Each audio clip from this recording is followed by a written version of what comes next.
कितने लोग भाई पूछते हैं कि भाई आज़ाद वीज़े पे हमें कौन सा वीज़ा लेना चाहिए। बहुत से भाई का ये सवाल होता है कि सऊदी अरब जाने में कितना रुपया खर्चा हो जाता है इंडियन। तो एक एक चीज़ की जानकारी आपको इस वीडियो में मैं दूंगा, ठीक है मेरे दोस्तों। तो सऊदी अरब जाने के लिए ज़्यादा से ज़्यादा 60 से 70 हज़ार या 80 हज़ार रुपया खर्च होता है। बाकी वीडियो और देखिए, काफ़ी सारी जानकारी आपको मिलेगी। तो हाय मेरे दोस्तों, कैसे हैं? उम्मीद है कि आप सब खैरियत होंगे। तो बहुत से भाई कमेंट करके ये सवाल करते हैं, बहुत से भाई का कमेंट और इंस्टाग्राम पे भी मैसेज आ रहा है कि भाई ये बताइए कि जैसे हम इलेक्ट्रीशियन हैं, सऊदी अरब अगर हम जाना चाहते हैं तो क्या हमें डिप्लोमा यानी ITI करके जाना चाहिए, या फिर जो है कि 5 साल या 7 साल या 10 साल का कोई एक्सपीरियंस सर्टिफिकेट लेकर के जाना चाहिए। तो मेरे दोस्तों देखिए, सऊदी अरब में एक्सपीरियंस का मतलब ज़ीरो होता है। देखिए एकदम साफ साफ बता रहे हैं, बिना घुमाए फिराए। सऊदी अरब में जो है कि आप ITI करके जाएं, एकदम उसका मतलब ज़ीरो है। या आप दुबई में ITI करके जाएं या एक्सपीरियंस ले करके जाएं, तो सब एकदम ज़ीरो वहाँ पर है। दुबई में आप जो है कि एक्सपीरियंस कहाँ का चलता है, जैसे आपका अगर जो दुबई के अंदर का एक्सपीरियंस है 2 साल 3 साल, कम से कम 3 साल का एक्सपीरियंस है ना, तो फिर आपको अच्छी खासी तनख्वाह मिलती है। लेकिन सऊदी अरबिया में ऐसा कुछ नहीं है, वहाँ पे एक्सपीरियंस का मतलब कुछ नहीं है। क्योंकि देखिए, दुबई एक ऐसी कंट्री होती है कि वहाँ पर टेक्निकल लोग की कदर होती है।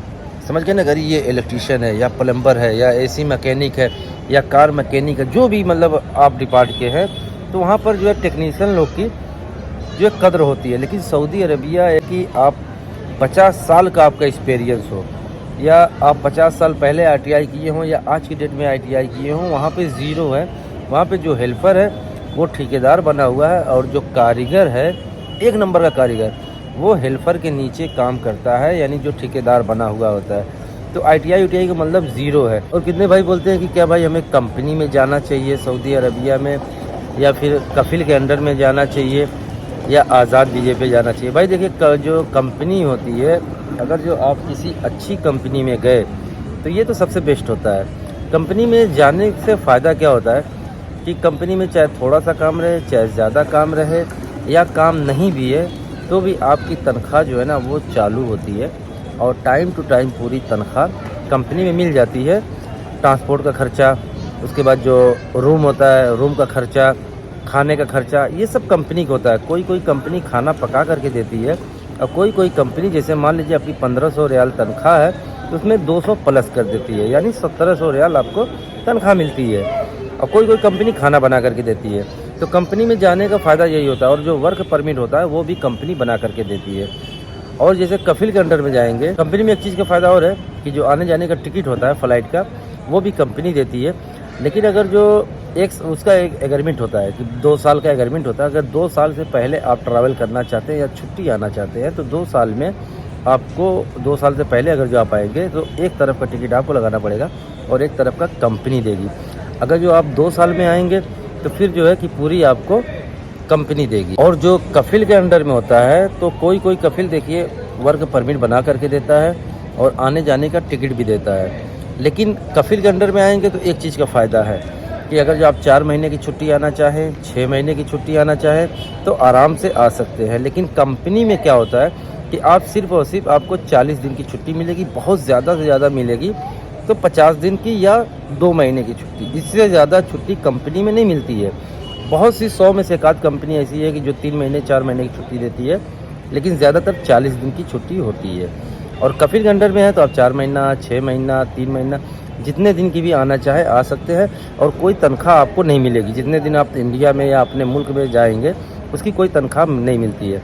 और कंपनी में वही चीज़ है कि आप 40 दिन अगर जो इंडिया में भी रहेंगे, या पाकिस्तान से या बांग्लादेश से, किसी भी कंट्री से आप हैं, तो अगर जो आप अपने देश में भी रहेंगे तो वो 40 दिन की कंपनी जो है तनख्वाह भर करके देती है, और प्लस साल का एक बोनस भी देती है। लेकिन कफिल के अंडर में बोनस नहीं मिलता है। हाँ, 2-4 हज़ार में से किसी एक को मिलता होगा, मैं नहीं कह रहा हूँ कि नहीं मिलता है, किसी किसी को मिलता है, हर कफिल नहीं देता है। और आज़ाद वीज़ा जो होता है, आज़ाद वीज़े में क्या जो है कि फ़ायदा और नुकसान होता है। देखिए, आज़ाद वीज़े में अगर जो आप हैं, अगर जो आपकी सेटिंग हो गई, तो कंपनी और कफिल के अंडर में जो काम करते हैं उससे कहीं ज़्यादा आप पैसे कमा सकते हैं आज़ाद वीज़े में। लेकिन बस आज़ाद वीज़े में नुकसान ये है ना कि जो टिकट होता है, वर्क परमिट कार्ड होता है, उसके बाद जो रूम होता है, खाना पीना होता है, ट्रांसपोर्ट होता है, यानी A to Z, समझ गए ना? A to Z पूरा खर्चा आपका होता है।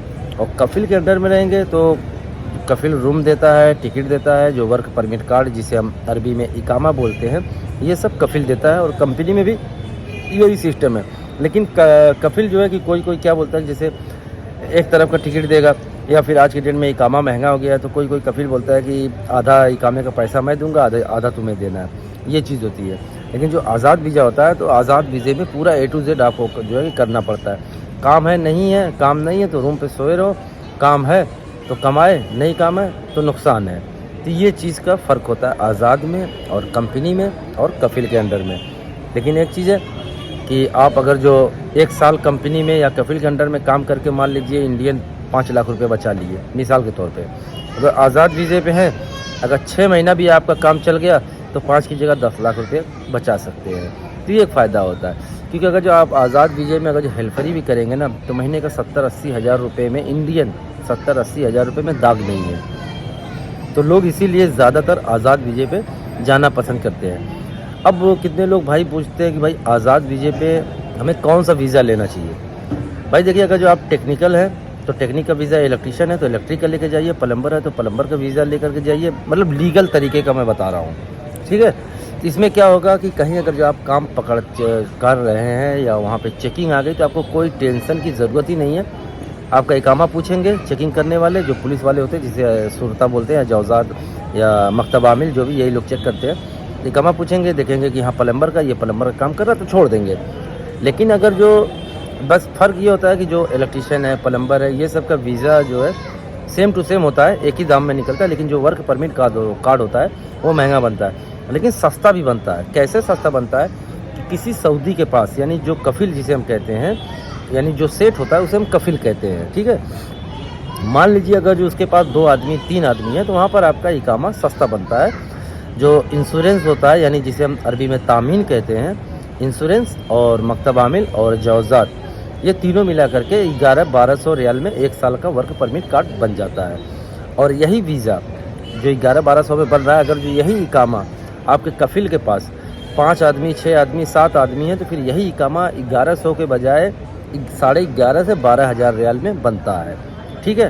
तो इसलिए लोग क्या काम करते हैं कि जैसे बकरी चराने का वीज़ा हो गया, ड्राइवर का वीज़ा हो गया, या फिर जो आमिल नदाफ़ा का वीज़ा हो गया, तो ये सब वीज़े पे जाते हैं तो इसका इकामा 700 से 800 रियाल में बनता है। तो सस्ते के लिए जाते हैं। तो जब चेकिंग आती है तो फिर वही भागे भागे फिरते हैं और फिर वही बोलते हैं कि यार चेकिंग बहुत चल रही है। उसका रीज़न ये है ना कि जो ये अनलीगल वीज़ा होता है। देखिए, सऊदी अरब में आज़ाद वीज़ा हुकूमत की तरफ से है ही नहीं है, समझ गए ना।